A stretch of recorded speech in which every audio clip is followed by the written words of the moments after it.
নমস্কার বন্ধুরা, আমি আজ থেকে ডেলি ব্লগ স্টার্ট করছি। আমি এর আগেও ডেলি ব্লগ কয়েকটা ছেড়েছিলাম, তারপরে বন্ধ করে দিয়েছিলাম, শর্টসেই ছাড়ছিলাম।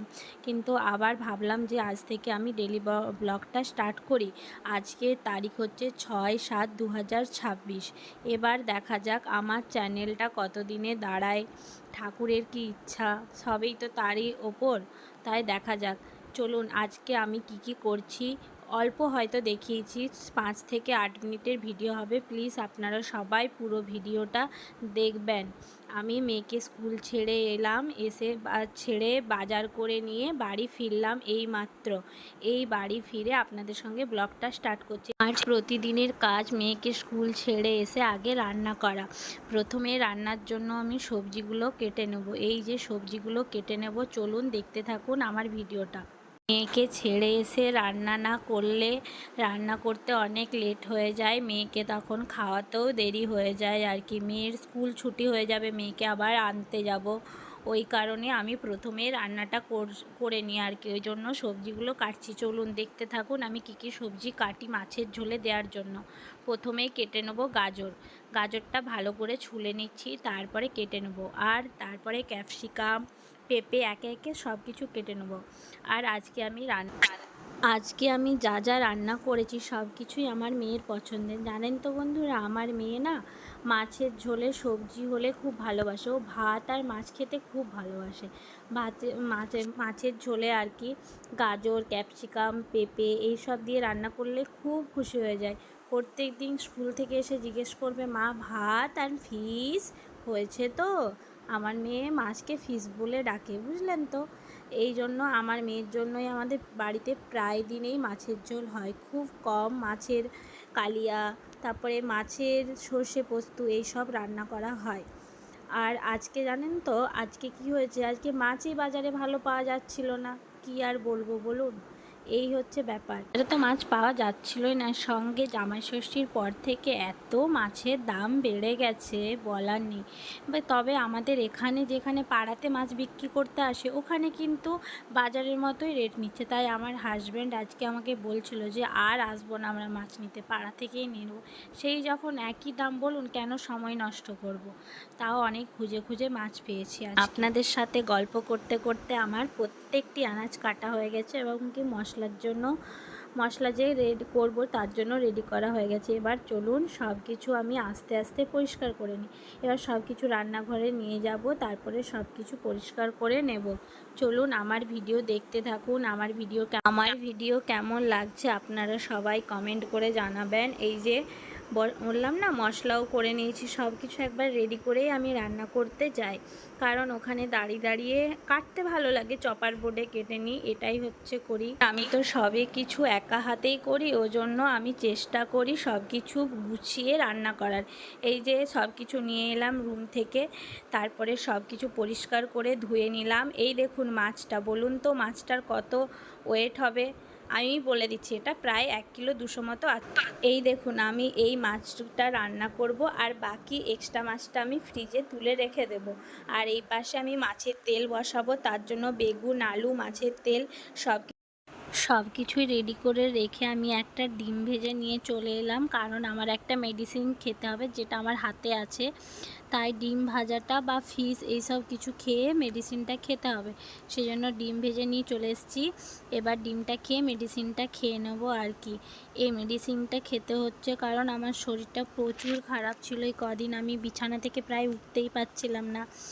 এখনও যদিও একটু উইকনেস আছে, শরীরটা খারাপ আছে, তার মধ্যেও চেষ্টা করছি নিজেকে ভালোভাবে আর কি তো রাখার চেষ্টা করে যেতে তো হবে। নিজেকে ভালো রাখাটা আগে খুব থেকে জরুরি। এই যে মেডিসিনটা আমি এখন খেয়ে নেব, খেয়ে করে আমি এরপরে বাকি রান্নাটা করব। কারণ মেয়েকেও তো স্কুল থেকে আনতে যেতে হবে, টাইম হয়ে যাচ্ছে, না আনলে তো আর হবে না। আর জানেন তো এই মেডিসিনটা খেতে আমার খুব কষ্ট হয়। এমনিতেই আমি মেডিসিন পছন্দ করি না, মেডিসিন খাওয়াটাই ট্যাবলেট হলে তাও জল দিয়ে গিলে নিই, কিন্তু সিরাপ জাতীয় কিছু খেতেই ভালো লাগে না, তাও খেতে তো হবে। তাই আর কি খেয়ে নিলাম। এবার চলুন রান্নাটা আমি করি। প্রথমে গ্যাসটা চালিয়ে কড়াইটা গরম করে আমি তেল দিয়ে দিচ্ছি। এবার তেলটা গরম হওয়ার পর আমি একে একে করে বেগুনগুলো ভেজে নেব। বেগুন বেশি ভাজবো না, দেখতেই পাচ্ছেন 3 পিস বেগুন, এই 3 পিসে ভাজবো, কারণ আমরা 3 জন মানুষ, তার মধ্যে আমার হাজব্যান্ড বেগুন ভাজা খায় না, ও তেমন কোনো সবজি খেতে চায় না, খালি শাক ভাজা হলে খায়, পছন্দ করে, আর তেমন কোনো সবজি খায় না, তাই 3 পিসে বেগুন ভাজছি। বেগুন ভেজে নিয়ে আমি একে একে মাছের ঝোলের সবজিগুলোও ভাজবো। এই আমার বেগুনটি ভাজা হয়ে গেছে, এবার বেগুনগুলো তুলে নিচ্ছি। ভাজাগুলো কড়াই তুলে নেব, আর হচ্ছে এরপরে আমি সবজিগুলো ভেজে নেব মাছের ঝোলের জন্য, সঙ্গে মশলাটা পেস্ট করে নেব। আমি এই অবধি আজকে রান্নাটা দেখিয়েছি, পুরো রান্নাটা দেখালাম না, সময়টা একটু চলে যাচ্ছে, তো সেই জন্য আমার রান্না তাতে সময়টা না নষ্ট হয়, এই জন্য আর পুরো রান্নাটা দেখালাম না। একবারে রান্না করে তোমাদেরকে দেখাবো আমি কি কি রান্না করেছি, নাহলে মেয়েকে আনতে গেলে খুব লেট হয়ে যাবে, বাকি অন্যান্য কাজও আর হবে না, আমি টিফিন করব, সব কিছু মিলিয়ে আর কিচ্ছু হবে না, ওই জন্য আর রান্নাটা দেখালাম না। রান্না কমপ্লিট, এরপরে টিফিন করাও সকালের কমপ্লিট, বাকি সবারও টিফিন করা কমপ্লিট, বাপি আবার একবার চা খায়, সেটাও কমপ্লিট হয়ে গেছে। এবার আমি আমার মেয়েকে আনতে চললাম রেডি হয়ে, এই যে রেডি হয়ে গেছি, হাজব্যান্ড তাড়া দিচ্ছে, চলুন আপনাদের সাথে বাকি শেয়ার করছি রাস্তাটা। এই যে আমাদের কলোনির রাস্তাটা কেমন আপনারা দেখে বলবেন। এটাই হচ্ছে আমাদের কলোনির রাস্তা। এরপরে যেটা এটাই হচ্ছে আমাদের কলোনির রাস্তা, বাড়ির গেট থেকে বেরিয়ে এটা বাড়ির সামনেটার পরিবেশ কেমন লাগছে সবাই জানিও। আমার বাড়িতে টুকটাক কিছু গাছ আছে, আর এই যে আমার যে কলোনির রাস্তা, ভিউটা খুব সুন্দর, তাই না বন্ধুরা? আমার মেয়েকে স্কুল থেকে নিয়ে চলে এসেছি। মেয়ে স্কুল থেকে আসার পর দেখছেন কেমন শুয়ে পড়েছে, এত দুষ্টু আমার মেয়েটা বলার নেই আর কি, প্রচুর দুষ্টু, লম্বা হয়ে শুয়ে পড়েছে। চলুন আপনাদেরকে দেখাই আমি কি কি রান্না করলাম, আর আমি ভাতও বসিয়ে নিয়েছি। চলুন চলুন যাওয়া যাক আর রান্নাঘরে।